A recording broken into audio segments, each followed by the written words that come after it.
Junior staff in the back, Beth called out, waving her clipboard like a royal scepter. Senior team members up front where they belong. I watched as newer hires, some barely 3 weeks into the job, strutted to the front rows. My 3 years of 60-hour weeks and the algorithm that doubled our client base apparently meant nothing. The photographer adjusted his tripod while I squeezed between 2 interns in the last row, practically hidden behind a forest of heads. Perfect, Beth chirped, her voice honey-sweet. Those in leadership positions, please center yourselves. My cheeks burned as Dave, hired 6 months ago but friends with Beth's nephew, took center position. Dave, whose contribution to our latest project involved rewriting my code and somehow making it less efficient. The flash went off 4 times. That's a wrap, the photographer announced. I thought that was the end of it, just another day of being invisible. 2 weeks later, our CEO, Gray, stopped by our department floor. Unusual, since he typically stayed in the executive suite upstairs. The company-wide email had gone out that morning with the annual photo attached. I'd barely found myself in it, just a slice of forehead visible behind someone's shoulder. Great team we've built, Gray said, nodding at the framed photos lining our hallway. He paused at the new addition. Wait a minute, his finger tapped the glass. Where's our top performer? Where's Veda, the one who created the client-matching algorithm that saved us from bankruptcy last year? The silence crushed the air from my lungs as 37 heads swiveled toward my desk in the corner. Beth stepped forward, her smile tight. We have so many valuable team members, it's hard to showcase everyone prominently. But Veda's our star, Gray interrupted, frowning. The algorithm she built is why we're all still employed. Why is she hidden in the back? Beth's face turned the color of spoiled milk. It was just standard protocol for company photos. Junior staff. Junior? Gray's eyebrows shot up. Veda saved this company single-handedly. Fix this. I want a new photo by the end of the week. As he walked away, Beth's eyes locked with mine, cold as winter midnight. The message was clear. This wasn't over. And she was right. It was just the beginning. I know what you're thinking. If you've ever been deliberately pushed aside while watching someone else take credit for your work, you're probably gripping your phone a little tighter right now. This isn't just my story. It might be yours too. If you felt that burn of injustice, tap like so, I know I'm not alone. Subscribe to hear what happened next, because believe me, this situation got much worse before it got better. My name is Veda Bright, and until that photo incident, I'd believed hard work was enough. I grew up in a small town where my parents ran the local hardware store, teaching me the value of problem solving and persistence. As the only girl in my high school who took apart computers for fun, I learned early that being underestimated could be both a curse and a strange advantage. I joined Datamine Technologies right after college, a promising startup with 20 employees and innovative ideas but struggling execution. While the outgoing personalities dominated meetings, I quietly built solutions. My client matching algorithm transformed our business model, intelligently pairing our services with the companies most likely to benefit. Revenue doubled within months, Gray noticed. Remarkable work, he told me during a rare one-on-one meeting. You've got a future here. But as our company grew to over 100 employees, so did the politics. Beth Harmon arrived as our new HR manager, bringing her designer wardrobe and MBA from an elite university. She immediately established herself as the company's social director, organizing happy hours I rarely attended, and weekend retreats that exhausted rather than energized me. Our paths might never have crossed significantly if not for her son's college project. Veda, she said, appearing at my desk one afternoon, I hear you're the genius around here. I looked up from debugging a particularly troublesome section of code, just doing my job. My son has this machine learning project for his college application. Nothing major, just needs some expert guidance. Her smile didn't reach her eyes. Everyone says you're the one to ask. The deadline for our new product version was 3 days away. I'd been sleeping under my desk more often than in my bed. I'm sorry, Beth.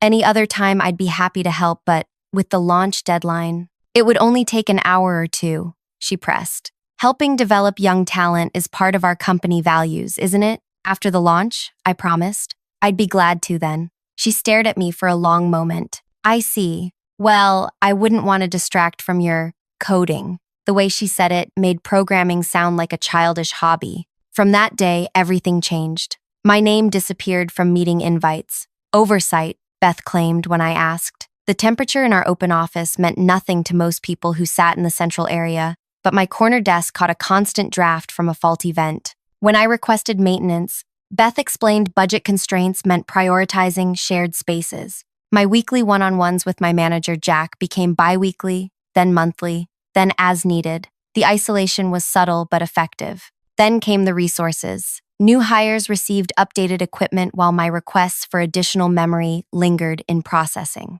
Access to the development server was suddenly restricted due to security protocols, requiring approvals that took days rather than minutes. Just how things work as companies grow. Jack shrugged when I raised concerns. More structure, more process. I adapted. I worked harder. I documented everything. The photo incident merely made visible what had been happening for months. But Gray's intervention threatened whatever game Beth was playing, and she escalated accordingly. The following Monday, Beth announced a departmental reorganization. To better align with strategic objectives, she explained during an all-hands meeting. My stomach dropped when the new org chart appeared on screen. My position had been moved under Dave, effectively demoting me without changing my title. Questions? Beth asked, scanning the room but avoiding my eyes. I raised my hand. What metrics were used to determine the new structure? Multiple factors, she answered vaguely. Leadership qualities, communication skills, team dynamics, not technical expertise or actual results? I pressed. The room went quiet. Beth's smile tightened. We value many attributes beyond just technical output, Veda. Perhaps that's something to reflect on. That night, I sat in my apartment staring at my laptop screen, a resignation letter half written. The sensible move would be to leave, take my skills elsewhere. But something burned inside me, a determination that whispered, why should I be the one to go? My phone pinged with a company-wide email. Subject line, Innovation Hackathon Announcement. The annual event where teams competed to solve business challenges, with the winning solution implemented company-wide. Participation was voluntary but strongly encouraged. Another ping. A direct message from Beth. Hope you'll participate this year, Veda. Though these events typically reward team players rather than solo performers. I read between the lines. She expected me to either decline, confirming I wasn't a team player, or join a team where my contributions could be diluted and attributed to others. That's when the idea began to form, not just to defend my position, but to expose the systematic way Beth and others like her operated. The pattern wasn't random, it was calculated. And if I could prove it, I registered for the hackathon as a solo participant. When the challenge was announced that Friday evening, a chill ran down my spine. Develop a solution for equitable recognition of employee contributions across the organization. Beth stood at the front, announcing the judging criteria. When she spotted me sitting alone, a small smile played at her lips. She thought she'd already won. She had no idea what was coming. The hackathon began at 6 p.m. Friday and would run until Sunday afternoon presentations. Most participants gathered in preformed teams, setting up their workspaces with snacks, energy drinks, and matching t-shirts. I claimed a small table in the corner, away from the bustling groups. Beth wandered through the open workspace, stopping to chat with various teams. Remember, we're looking for innovative but practical solutions, she reminded everyone. When she reached my lonely station, she paused. Working alone, Veda? Bold choice. I work best this way sometimes, I replied, not looking up from my screen. Her perfectly manicured finger tapped my table. The challenge is about recognizing contributions across an organization. Ironic you'd tackle that individually. After she walked away, I opened my notebook where I'd been sketching ideas since the challenge announcement. While others would likely create subjective rating systems or peer feedback tools, I had something different in mind. Something that would use pure data to tell the truth. I worked through the night, fueled by determination and strong coffee. By Saturday morning, when others were bleary-eyed or napping under tables, I had the basic architecture designed. My solution would analyze multiple data sources, project management software, email communications, code repositories, meeting transcripts, to create what I called contribution networks. These weren't simple org charts or performance metrics. They were visual webs showing how ideas actually flowed through the company, who sparked innovations, who developed them, and who was instrumental in their execution. Most importantly, the system could detect patterns of recognition, who received credit, versus who did the work. Around noon, Beth made another round. "How's everyone doing?" she called cheerfully. When she stopped by my table, her eyes narrowed at my progress. "What exactly are you building?" "A visualization tool," I answered vaguely. "It maps contributions using existing company data." "Interesting." She lingered, trying to make sense of my screen. "You know what the judges are looking for, right? Practicality, team collaboration, not just technical wizardry." "I understand the criteria," I replied, turning back to my work. As the hours passed, I added more sophistication. The system could identify cases where someone consistently received recognition for work primarily done by others. It could highlight employees whose critical contributions went systematically unacknowledged, all based on objective data, not opinions or popularity. By Sunday morning, with presentations looming, I hadn't slept in over 30 hours. My eyes burned, and my hands trembled slightly as I prepared my demonstration. I'd used anonymized company data from the past 6 months that developers were authorized to access for testing purposes. What it revealed made my heart race. The patterns were clearer than even I had expected. Certain people, including Dave and 3 others who were frequently in Beth's office, consistently received credit disproportionate to their actual input. Meanwhile, several employees, myself included, generated significant value that was routinely attributed to others. At 2 p.m., presentations began. Teams displayed elaborate point systems, peer recognition platforms, and award structures. The judges, Beth, Gray, and 2 department heads, nodded and took notes. Each solution addressed the challenge, but relied heavily on subjective human input. When my turn came, I connected my laptop to the projector with shaking hands. "My approach is different," I began, my voice steadier than I felt. "Instead of creating another system where bias can enter through subjective ratings, I've developed a tool that reveals what's already happening." I launched the visualization. Colorful nodes representing employees appeared, connected by lines of varying thickness based on their collaborations. This shows how work actually flows through our organization based on objective data: who initiates projects, who contributes code or content, who communicates crucial information. Beth shifted in her seat. "And how exactly does this solve the challenge?" "That's for Stackety."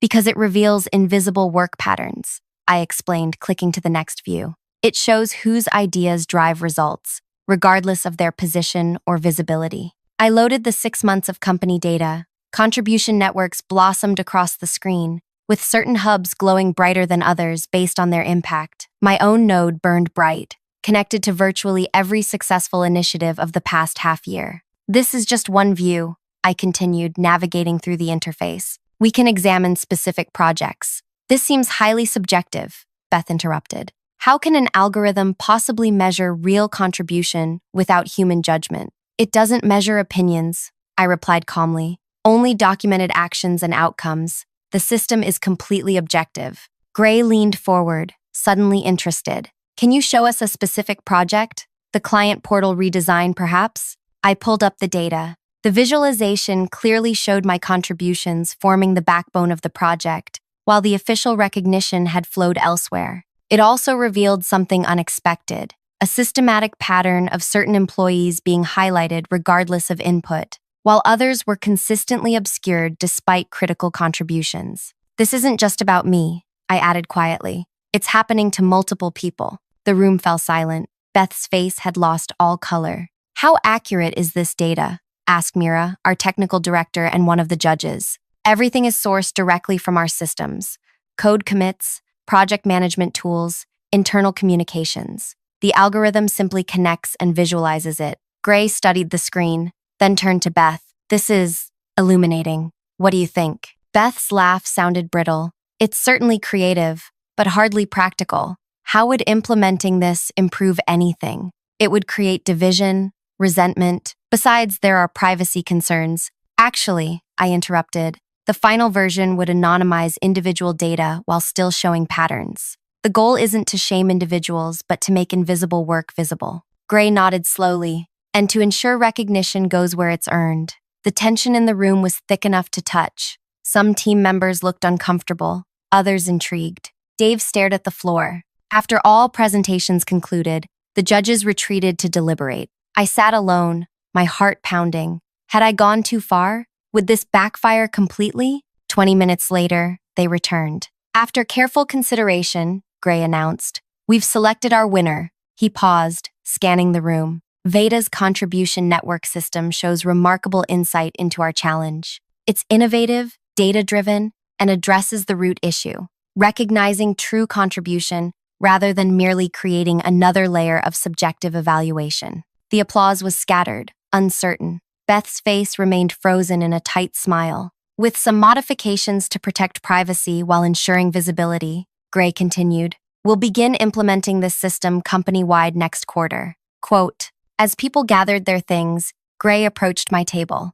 "Impressive work, Veda. I'd like you to lead the implementation team." "Of course," I replied, relief washing over me. Beth materialized beside us. "Gray, we should discuss the practical implications before making commitments. There are serious considerations about how this might affect team dynamics." "I think that's precisely the point, isn't it?" Gray replied. "To affect current dynamics." He turned to me. "See you tomorrow, Veda. My office, 9 a.m.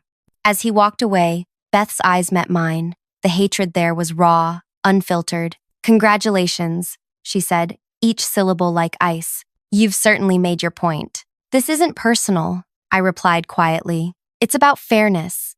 Her laugh was soft and dangerous. "We both know that's not true." She leaned closer. "You've made a mistake, Veda. I'm still head of HR. I still determine promotions, team assignments, performance reviews." Her voice dropped to a whisper. "And I have a long memory." She walked away, leaving me with a hollow victory, and the knowledge that I'd just made a powerful enemy even more determined to destroy me. The next morning, I arrived early for my meeting with Gray. The office was quiet, most employees not yet at their desks. I took the elevator to the executive floor, a space I'd rarely visited. Gray's assistant wasn't at her desk, so I waited in the hallway, reviewing my notes on implementation plans. The elevator dinged, and Beth stepped out, stopping short when she saw me. "Veda, early bird as usual." "Good morning, Beth."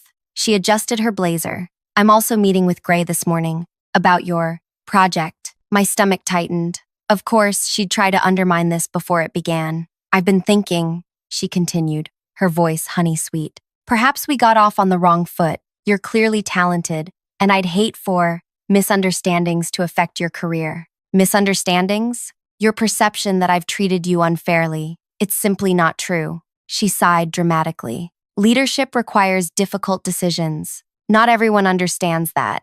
The elevator opened again, and Gray emerged, surprised to find us both waiting. "Good, you're both here," he said. "Let's talk in my office." As we followed him, Beth flashed me a smile that didn't reach her eyes. I realized with crystal clarity that this wasn't just workplace politics anymore. This was war. Gray's office overlooked the city, morning light streaming through floor-to-ceiling windows. He gestured for us to sit.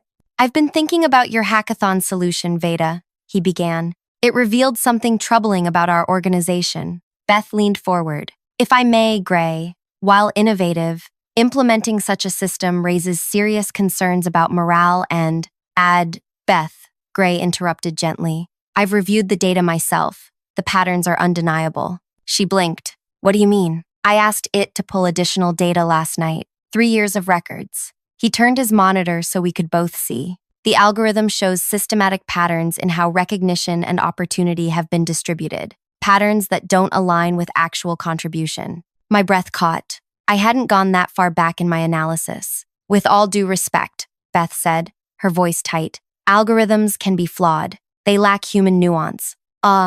Which is precisely their value here," Gray replied. "No bias, just data." He looked directly at her. "Data showing that since your arrival, certain employees have been systematically sidelined despite their performance." The silence stretched between them. I felt like I was watching a chess match, where the queen was suddenly in check. "I'm implementing Veda's system," Gray continued, "and I'm creating a new position to oversee it, Director of Talent Recognition, reporting directly to me." He turned to me. "I'd like you to take this role, Veda." The world seemed to stop. Beth's face drained of color. "That's," she began. "Not up for discussion," Gray finished firmly. "Also, Beth, I'd like you to transition to our Cleveland office. They need experienced HR leadership as they expand." Cleveland, our smallest satellite office, over 500 miles away. Beth's composure cracked, just for a moment. You can't be serious. I've built relationships here. I've shaped this culture. Yes, Gray said quietly. That's become quite clear. When the meeting ended, Beth left without looking at me. I remained seated, stunned by the sudden shift in power. Thank you for your courage, Gray said once we were alone. It's not easy to challenge an established system, especially when you're the one being hurt by it. I just wanted fairness, I replied. And now you'll help ensure others get it too. He smiled. The announcement goes out this afternoon. Beth transfers next week. As I walked back to my desk, the magnitude of what had happened began to sink in. I'd exposed the truth, yes, but I hadn't expected such immediate consequences. Part of me felt vindicated, another part uneasy. Beth's parting look promised this wasn't over. My phone buzzed with a text from an unknown number. Enjoy your victory while it lasts. I stared at the message, a chill running down my spine. Beth had lost this battle, but something told me she wasn't done fighting the war, and her next move would be far more dangerous. The anonymous text message was just the beginning.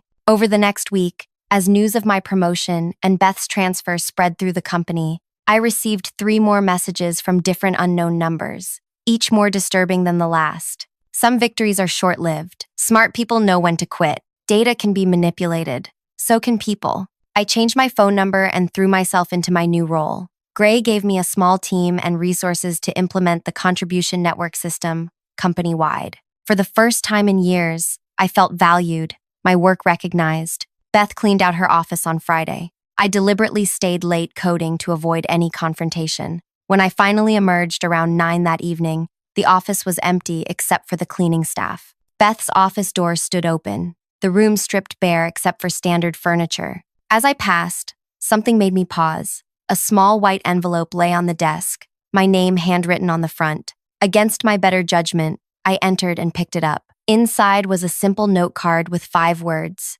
This isn't the final chapter. I crumpled it in my fist, fighting the urge to look over my shoulder. 3 days later, the Cleveland office confirmed Beth had never arrived for her first day. Her apartment had been emptied over the weekend. She'd simply vanished. Probably found another position, Gray suggested when I mentioned it. Given the circumstances of her transfer, I'm not surprised she chose to resign. But something felt wrong. The Beth I knew wouldn't simply disappear. She'd want the last word. For 2 weeks, nothing happened. The contribution network system launched in beta, with volunteers from each department testing it. The response was overwhelmingly positive. Finally, a way to ensure work was properly attributed and recognized.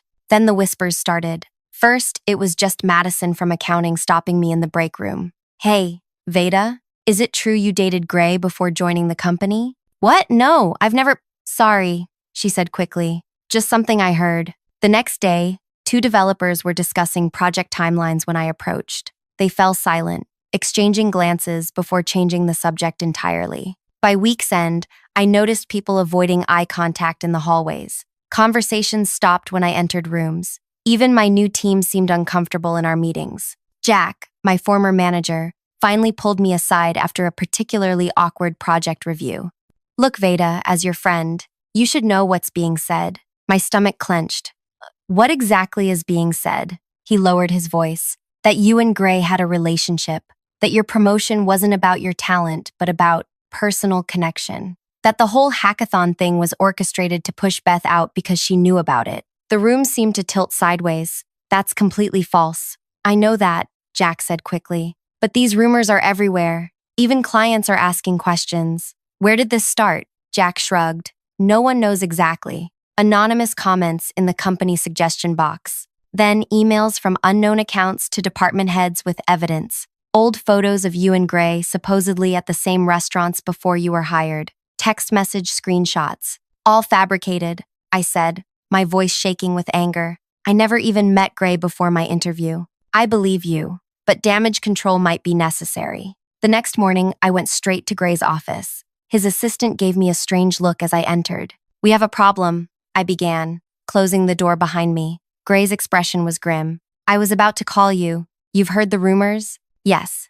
they're completely false. Of course they are, he sighed heavily. But they're spreading. The board called an emergency meeting this morning. My heart sank. The board? This is absurd. Absurd. It gets worse. Someone sent every board member a dossier, alleging the contribution network system was designed to track employees in unethical ways, that it violates privacy laws. That's not true. The system explicitly anonymizes individual data when showing patterns. I know, Veda, but the damage is done. They're reviewing the entire project. And he hesitated. And what? And they've asked that you step back from leadership until the review is complete. The injustice of it stole my breath. This is Beth. It has to be. We have no proof of that. She's gone. Not gone, I corrected. Just invisible, like I was. That afternoon, I was moved back to my old desk, stripped of my director title temporarily. The contribution network project was paused indefinitely. In the cafeteria, people sat at other tables, leaving me isolated. I'd gone from vindication to humiliation in less than a month. Beth had orchestrated my downfall without even being present. That night, alone in my apartment, I paced from room to room, anger and frustration building like steam in a pressure cooker. This wasn't just about a job anymore. This was about my reputation, my integrity. My laptop pinged with an email notification. Unknown sender. Subject line. Enjoying the spotlight? The body contained only an image, the company photo where I'd been hidden in the back row, but it had been digitally altered, with my face now front and center, crudely pasted over Gray's body, my arm around his shoulder. The message was clear. You wanted visibility? Now you have it. I slammed my laptop closed, hands trembling. Beth was systematically destroying everything I'd built, and she was just getting started. The next morning, I called in sick. I needed space to think, to plan. If Beth could operate from the shadows, so could I. I opened a new document and began mapping connections. Who had access to company photos? Who could fabricate text messages? Who knew enough about both of us to create convincing lies? The answer came in a flash of insight. Not who, what. The company database itself. Beth had been HR manager with access to personnel files, email archives, security badge data tracking when people entered and left the building. With that information,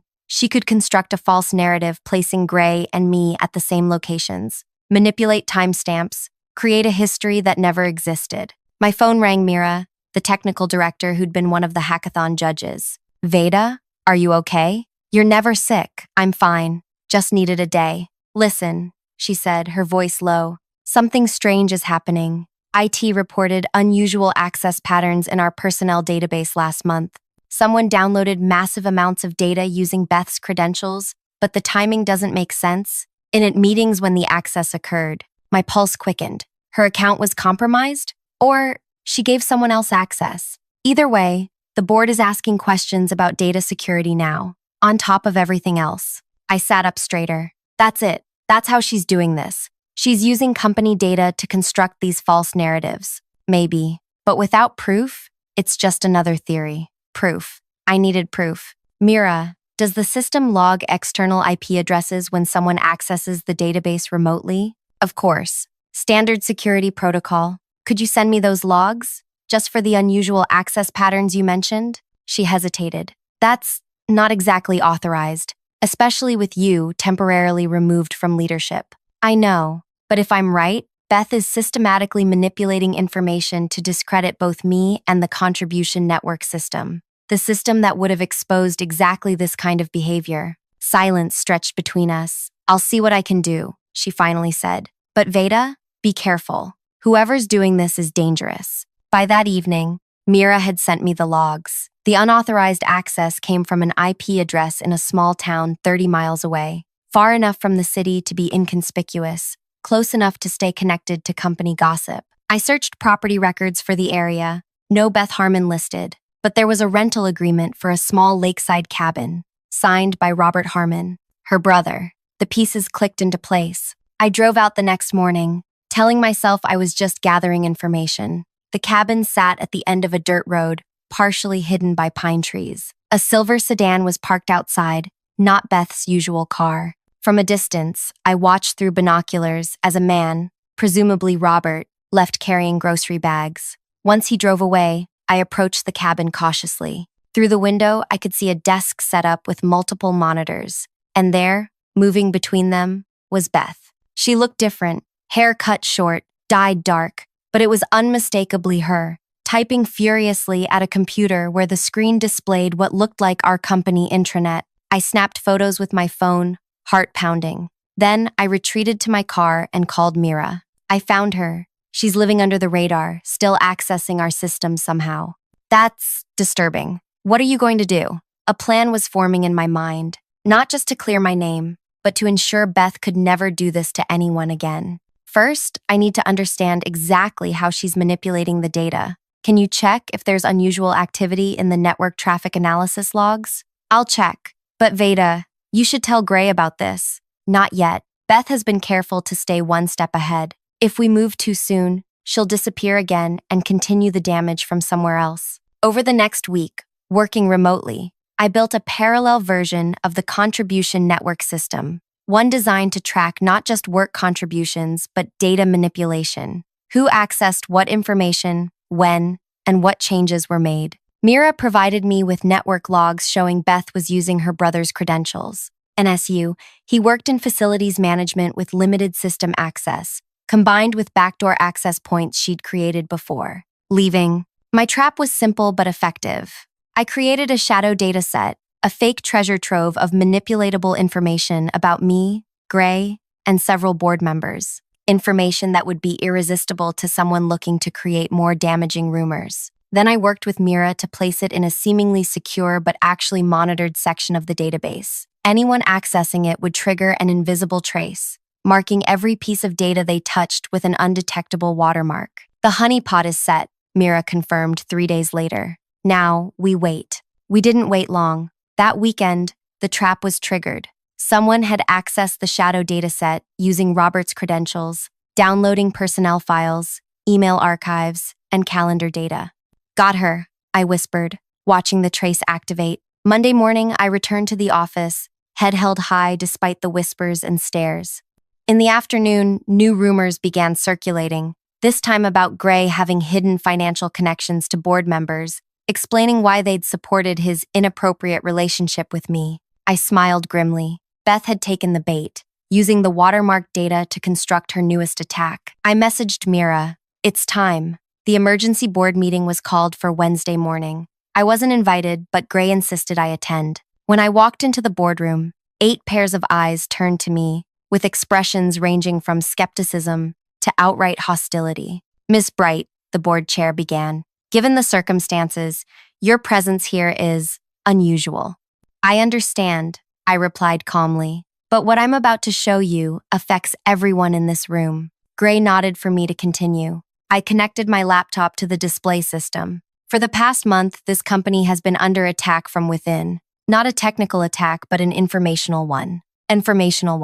I pulled up the network access logs. These show unauthorized access to our personnel database from an external location, using credentials belonging to Robert Harmon, brother of former HR manager Beth Harmon. Murmurs filled the room. The board chair leaned forward. And you know this how? Because I found her. I displayed the photos I'd taken of Beth at the cabin. She's been systematically creating false narratives using manipulated company data. That's a serious accusation, one board member said. What proof do you have that the information about you and Gray is false? This was the moment I'd been waiting for, because I set a trap, and she walked right into it. I launched the special version of the contribution network system. On screen, a web of connections appeared, but instead of showing work contributions, it displayed data manipulation. Every file Beth had accessed, every alteration made, every piece of information extracted and repurposed was highlighted in red. The rumors about financial connections between Gray and board members, completely fabricated using data from my shadow dataset, data that was invisibly watermarked. I zoomed in on specific documents. Here's the original data. And here's how it was altered to create the appearance of impropriety. I clicked through example after example. Timestamps changed, contexts removed, innocent interactions reframed as suspicious, and the alleged relationship between Gray and me, constructed the same way. Meeting timestamps manipulated to make it appear we were in the same restaurants before I was hired. Security badge data altered to suggest patterns that never existed. The boardroom had gone completely silent. Beth Harmon created an elaborate web of lies because I exposed how she'd been unfairly undermining people who threatened her control. When Gray supported my contribution network system, she targeted both of us. The board chair cleared his throat. If what you're showing us is accurate, what it is, Gray interrupted. It has verified the unauthorized access and the data manipulation. Then we have a serious security breach on our hands, the chair concluded, and potentially criminal activity. There's more, I said quietly. The watermark data Beth accessed contains hidden code. Every time she opens those files, her location is pinged back to our servers. I pulled up a map with a blinking red dot. That's where she is right now, still actively working to undermine this company and everyone in it. The board chair reached for the phone. I'm calling our legal team and the authorities. As the meeting concluded, board members approached to apologize for doubting me. The Contribution Network project was immediately reinstated, with increased funding and my directorship restored. But as everyone filed out, I remained seated, staring at the blinking dot on the map, Beth's current location. Gray touched my shoulder. It's over, Veda. You won. I smiled but said nothing, because he was wrong. It wasn't over yet, not by a long shot. That night, I drove back to the cabin. Police would be coming tomorrow with warrants, but there was something I needed to do first. Something just between Beth and me. As I approached through the trees, I saw lights on inside. Beth was still there, unaware that her carefully constructed revenge plan was collapsing around her. I walked to the front door and knocked firmly. The peephole darkened. Then, silence. I knocked again. Beth, I know you're in there. It's just me, alone. The door opened a crack, chain still in place. Beth's face appeared, her expression a mixture of shock and rage. What are you doing here? She hissed. I think we should talk, I said calmly. Woman to woman. Beth's eyes narrowed to slits. You've got some nerve showing up here. May I come in? What I have to say won't take long. She hesitated, then unlatched the chain. 5 minutes. Then you leave. The cabin's interior was meticulously organized. Multiple screens displaying various data feeds. Printouts organized in color-coded folders. A detailed timeline pinned to one wall with my name at the center. Connected to Gray and other company executives with red string. Quite the operation, I observed. Beth crossed her arms. If you came to gloat, save it. Actually, I came to understand. I gestured to the elaborate web she'd created. All this effort, all this planning. Why? Why? She laughed, a harsh sound lacking any humor. You really don't get it, do you? You think this is about some petty workplace drama? About my son's college project? Then what is it about? Beth paced to the window, checking outside before turning back to me. Control, power, the natural order of things. Her voice had taken on an evangelical quality. People like you think merit should determine success, that the quiet, technical person who never looks up from their screen deserves recognition. Don't they? The world doesn't work that way. Never has. Social capital, who you know, how you make people feel, the alliances you build, that's what drives success. I was maintaining balance. By deliberately hiding others' contributions. By pushing people into corners. By ensuring those who understand how to play the game were rewarded. She gestured dismissively. Your algorithm may have doubled revenue, but who built the client relationships that implemented it? Who smoothed ruffled feathers when deadlines slipped? Who created the culture that attracted talent? You, I acknowledged, but that doesn't justify erasing others. Beth's smile was cold. Your so-called contribution network threatened everything. Suddenly decisions would be made based on data instead of human judgment. People like me would become unnecessary.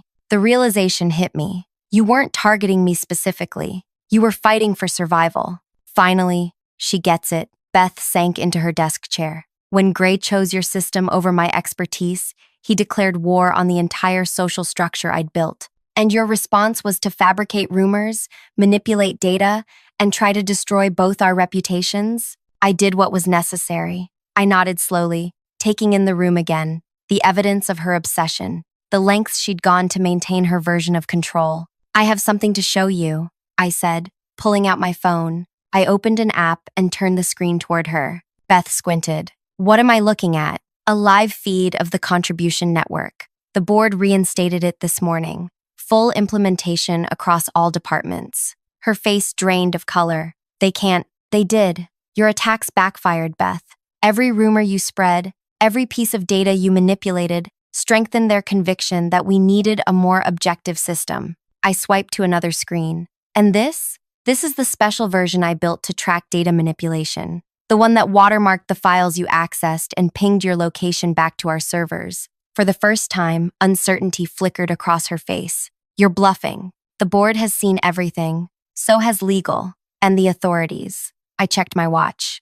Who should be arriving in about 10 minutes? Beth lunged for her laptop, fingers flying across the keyboard. I'll delete everything. There won't be any proof. I'm getting by the common. Too late. Every action you've taken has been logged and preserved on our secure servers. The invisible code in those files you downloaded, it's been documenting everything. She froze, then slowly raised her eyes to mine. What do you want? Money? For me to disappear permanently?